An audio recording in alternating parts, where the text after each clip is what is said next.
आज हम लोग न्यूटन के बारे में पढ़ेंगे और ये है उनकी बहुत ही वर्ल्ड फेम की book Principia.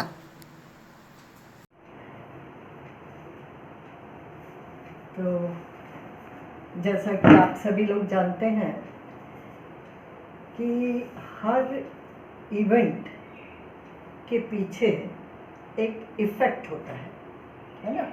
Every event which take place in this universe, there is effect, और वो जो इफ़ेक्ट होता है वही हमें दिखाई देता है। तो हर इफ़ेक्ट के पीछे एक कॉज होता है। इफ़ेक्ट जो है वो प्रेजेंट है और कॉज जो है वो पास्ट है।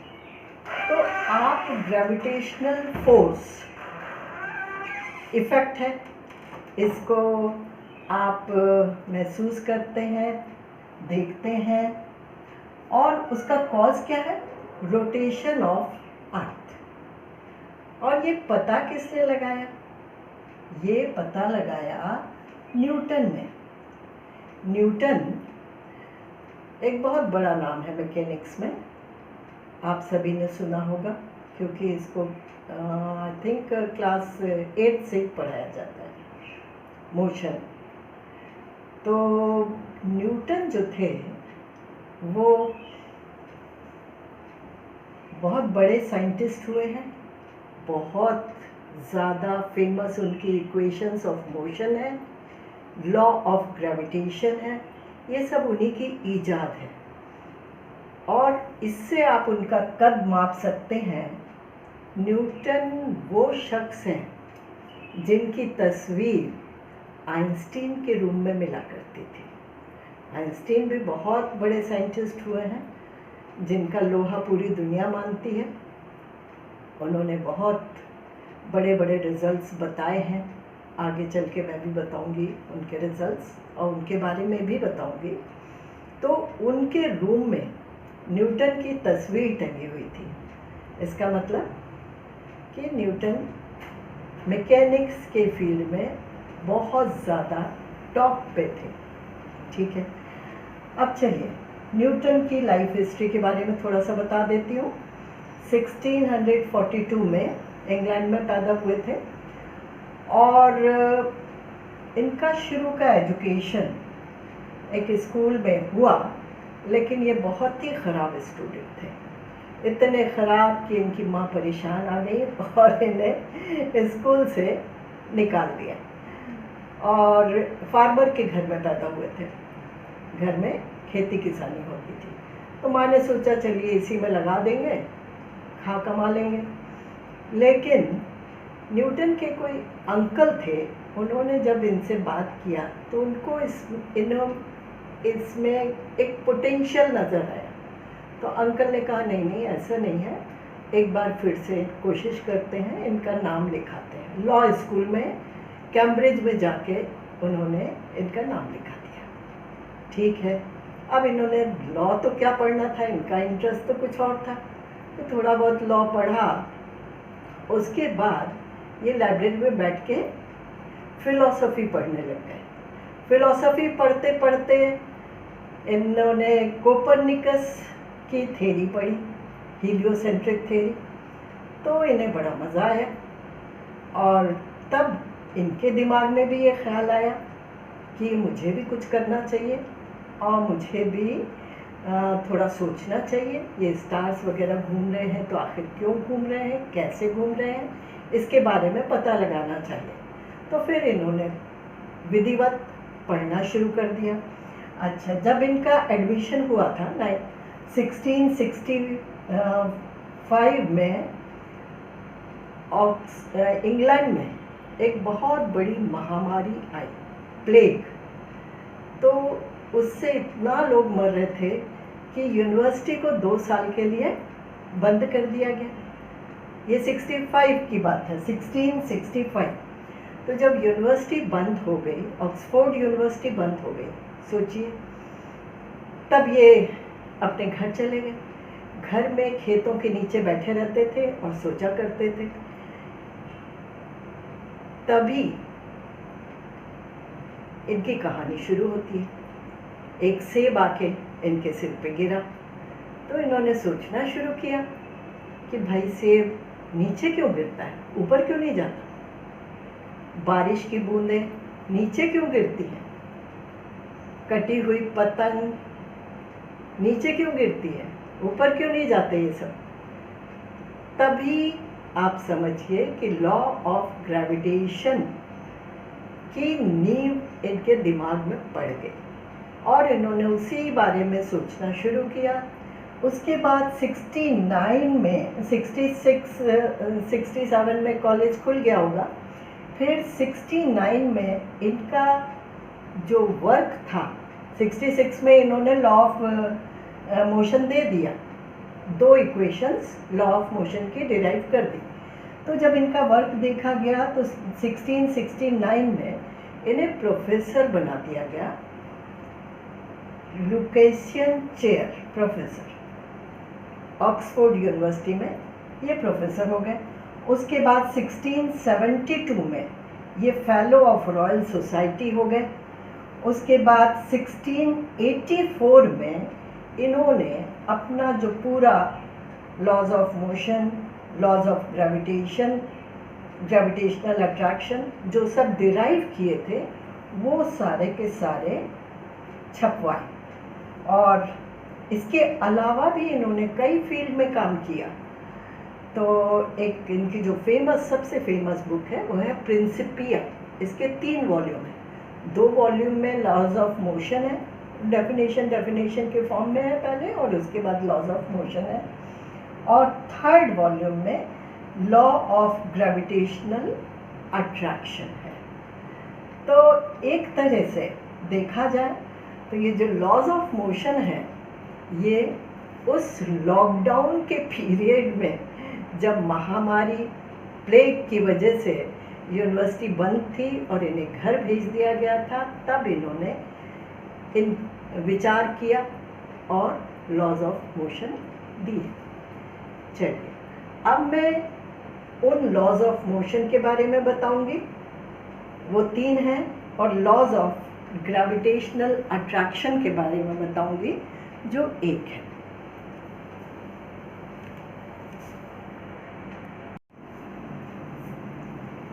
अब हम फर्स्ट लॉ ऑफ मोशन के बारे में कुछ जान लेते हैं।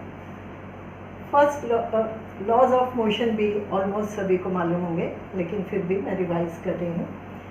फर्स्ट लॉ ऑफ मोशन है a body continue to be in a state of rest और ऑफ यूनिफॉर्म मोशन।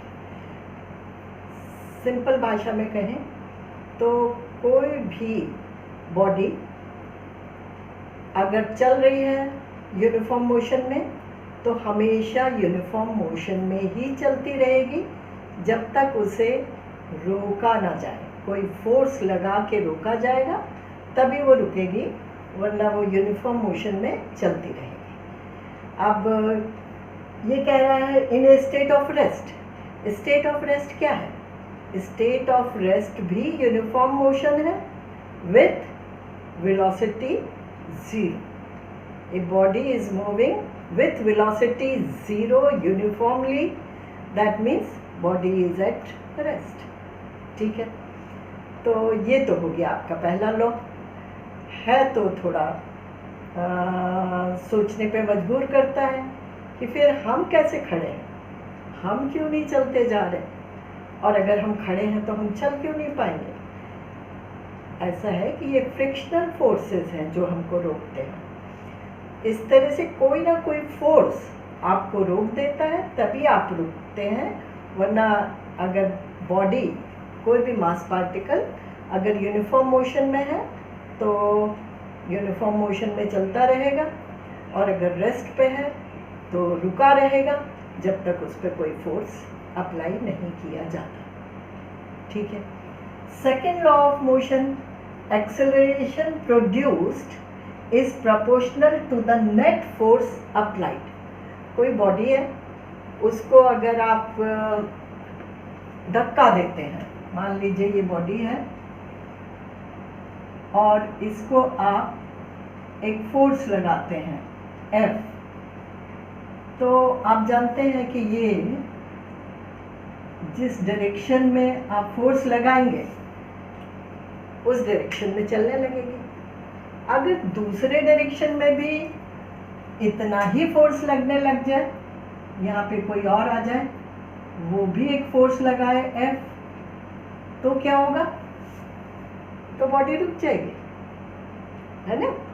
तो फोर्स एक वेक्टर क्वांटिटी है, तो इसीलिए कहा गया है नेट फोर्स। नेट फोर्स की वजह से बॉडी एक्सेलरेट होती है, और फोर्स जो है वो एक्सेलरेशन के प्रोपोर्शनल होता है। तो फोर्स लिखा जाता है m into acceleration, p is equal to mf भी लिखते हैं कुछ लोग। This is the acceleration. या एक्सेलरेशन को फर्दर आप लिख सकते हैं चेंज इन मोमेंटम।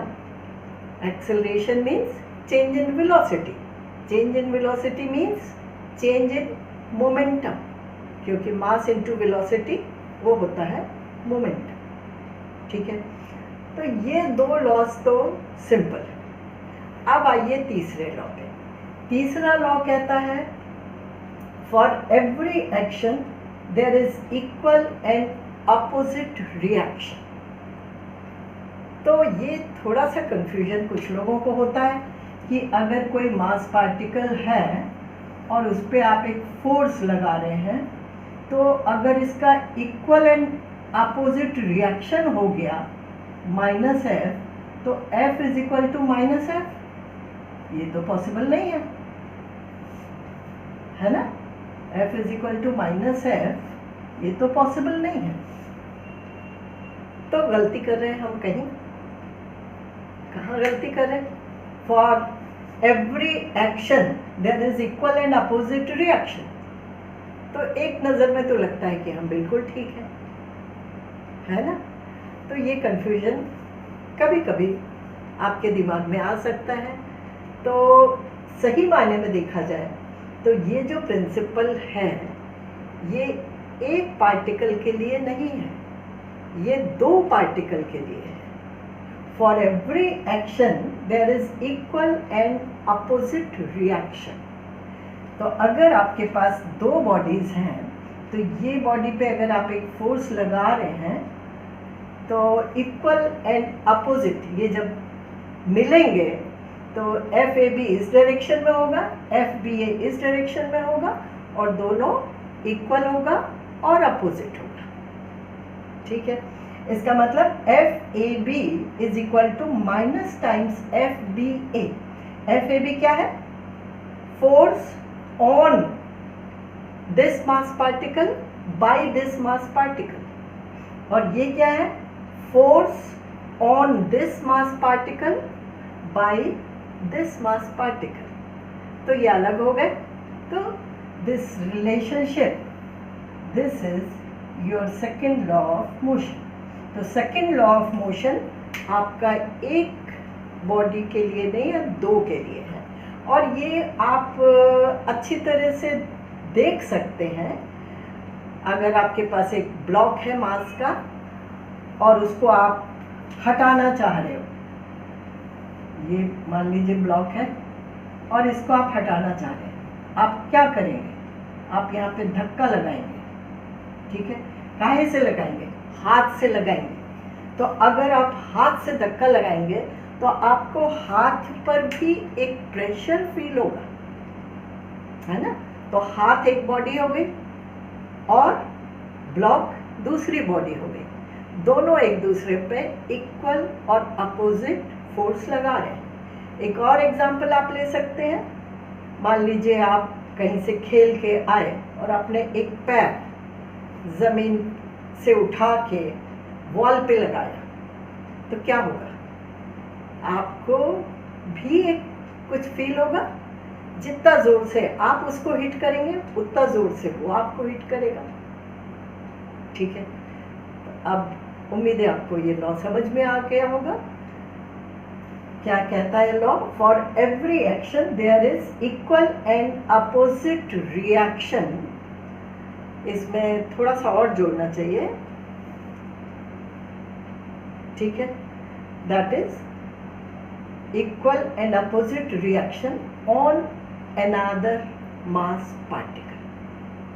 मतलब आपके एक मास पार्टिकल से काम नहीं बनेगा, आपके पास दो मास पार्टिकल होना चाहिए, तब आप इस प्रिंसिपल को लगाएंगे।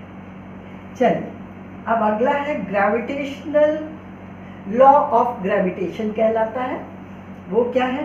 Gravitational force that is the force of attraction between two particles of matter. अगर दो मास पार्टिकल्स दिए हैं तो वो एक दूसरे को डेफिनेटली अट्रैक्ट करेंगे। एक फोर्स लगेगा उन दोनों के बीच में, वो फोर्स क्या होगा? वो प्रोपोर्शनल होगा उन दोनों फोर्सेस की मासेस के, और इन्वर्सली प्रोपोर्शनल होगा उन दोनों फोर्सेस के सेंटर ऑफ मासेस के बीच की जो दूरी है उसके स्क्वायर के। जैसे आप इस एग्जाम्पल से ही देख सकते हैं कि अगर ये एक मास है, एक ये मास है, ये मास मान लीजिए m1 है और ये मास मान लीजिए m2 है, और ये जो बीच की दूरी है ये r है। सेंटर ऑफ मास a का यहाँ है, b का यहाँ है, बीच की दूरी है r। तो ये जो फोर्स ऑफ अट्रैक्शन इन दोनों पार्टिकल के बीच में होगा वो प्रोपोर्शनल होगा m1 m2 divided by r square के, और वो इक्वल होगा a constant times m1 m2 divided by r square.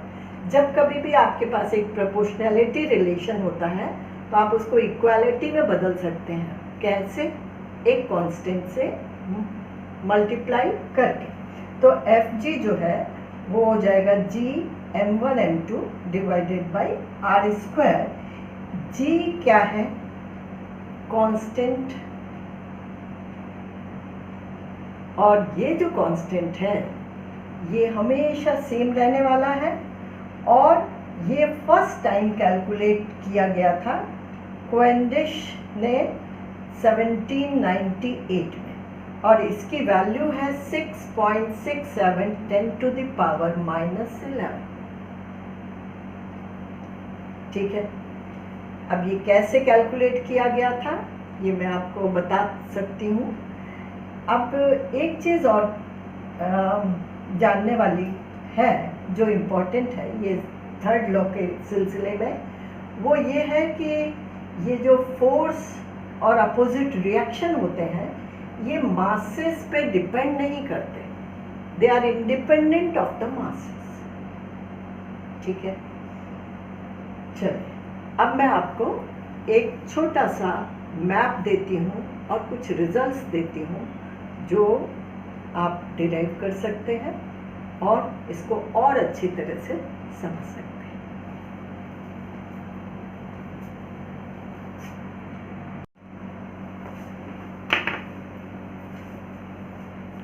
चलिए अब मैं आपको एक कॉन्सेप्ट मैप दे रही हूँ। ठीक है, क्योंकि मेरा उद्देश्य यही है कि आपके कॉन्सेप्ट्स क्लियर हों। कॉन्सेप्ट्स बहुत बड़ी चीज़ है, अगर वो क्लियर हैं तो आप हर चीज़ अच्छी तरह से समझ भी पाएंगे, रिप्रोड्यूस भी कर पाएंगे। तो उसमें हेल्प करता है ये एक कॉन्सेप्ट मैप।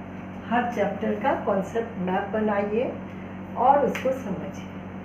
ठीक है, तो आप अब तक समझ गए हैं all objects with mass attract each other with a force of attraction.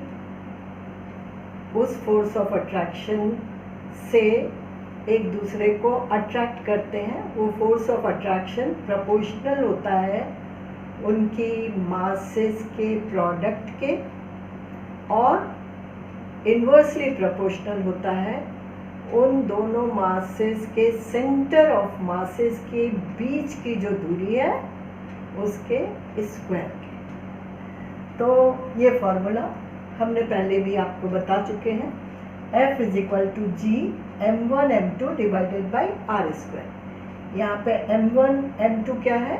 ये डिफरेंट मासेस हैं, जिनके बीच में फोर्स ऑफ अट्रैक्शन लग रहा है। तो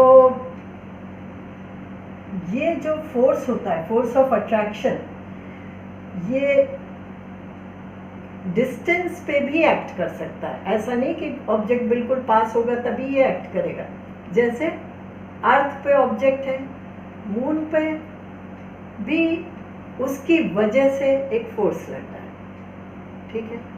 मेरी वजह से मेरे मोबाइल पे एक फोर्स लग रहा है, मोबाइल की वजह से मुझ पे एक फोर्स लग रहा है। किसी भी टू बॉडी प्रॉब्लम में फोर्स आपस में लगता है और वो फोर्स प्रोपोर्शनल होता है उन दोनों की मासेस के, और इन्वर्सली प्रोपोर्शनल होता है उन दोनों के सेंटर ऑफ ग्रेविटी के बीच की जो डिस्टेंस है उसके स्क्वायर के, ठीक है। अच्छा, अब मैंने आपको कहा कि मेरे और मेरे मोबाइल के बीच में भी फोर्स लग रहा है, ठीक है, और अर्थ और मून के बीच में भी एक फोर्स लग रहा है, ठीक है। लेकिन मुझे तो वो फोर्स फील नहीं हो रहा।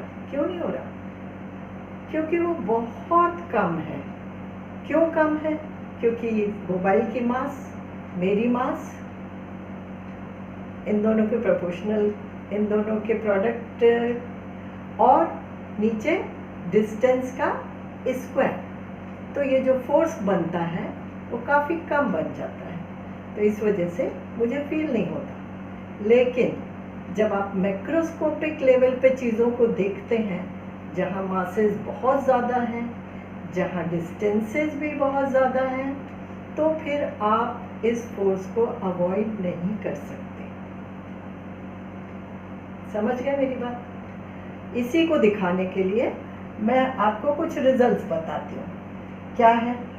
अर्थ और एक आदमी जिसका मास यूनिट है, एक आदमी कहिए या 1 kg वेट अर्थ के सरफेस पर रखा है, ठीक है। तब आप इसको कैलकुलेट करेंगे तो ये क्या आएगा? 9.8 newton. This is a force between earth and 1 kg weight placed on the surface of the earth, ठीक है। और आप समझ सकते हैं यही आपका ग्रेविटेशनल अट्रैक्शन है, यही आपका स्मॉल g है। FSE, सन और अर्थ के बीच में हम कैलकुलेट करें, मतलब यहाँ सन की मास आएगी, यहाँ अर्थ की मास आएगी, यहाँ सन के CG से अर्थ के CG की बीच की डिस्टेंस आएगी। जब आप ये करेंगे तो जो फोर्स लग रहा होगा वो होगा 3.6 10⁻22 न्यूटन। समझ गए? बड़ा है ना? जैसे जैसे आप मैक्रोस्कोपिक लेवल पे जाएंगे, यूनिवर्स में जाएंगे, ह्यूज बॉडी से डील करेंगे, तो ये फोर्सेस बड़े हो जाएंगे। इनको अब आप निगलेक्ट नहीं कर सकते। तो ये इतना होता है। इसी तरह से force of attraction between earth and moon, ये होता है 2.05 इंटू 10⁻20 न्यूटन। कहाँ से कैलकुलेट किया? बस यहाँ मून की मास रखी, यहाँ अर्थ की मास रखी, और यहाँ मून की CG और अर्थ के CG के बीच की डिस्टेंस नाप के यहाँ रख दी।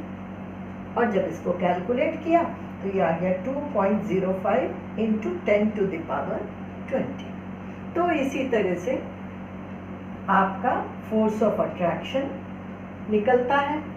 और आप जानते हैं ये G जो है ये ग्रेविटेशनल कांस्टेंट है और ये हमेशा सेम रहता है।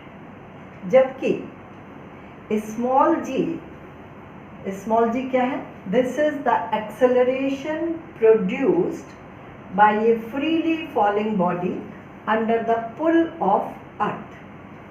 ये हमने आपको बताया, 1 kg वेट अर्थ के ऊपर रख दीजिए और दोनों के बीच का ग्रेविटेशनल अट्रैक्शन निकालिए तो वो G के बराबर आएगा। और ये G ये ऑफ कोर्स वेरी करेगा, ठीक है। इक्वेटर पे कुछ और होगा, और ये अगर आप अर्थ के सेंटर में जाके नापिएगा तो क्या हो जाएगा, ज़ीरो हो जाएगा, और ये कभी ज़ीरो नहीं होगा। तो मास क्या है, quantity of matter contained in it, it can never be zero. और वेट क्या है, force with which it is attracted towards the earth. तो W जो है वो mg होता है, और G आपका वेरी करता रहता है। ये मैक्सिमम भी हो सकता है, मिनिमम भी हो सकता है, इसके लिए भी फॉर्मूलाज हैं जो मैं आपको अभी नहीं लिख पा रही हूँ, ठीक है। तो ये मैक्सिमम कहाँ पे होता है, पोल्स पे होता है। मैक्सिमम होता है पोल्स पे, और मिनिमम होता है इक्वेटर पे, और ज़ीरो होता है at the centre of the अर्थ पे, ठीक है। तो अब हमारा इंट्रोडक्शन कंप्लीट हो गया। कैपिटल G और स्मॉल g को आप समझ गए, लेकिन जो असली चीज़ समझने की है वो है ग्रेविटी। उस पर मैं फिर आगे आपको बताऊंगी अगली कहानी।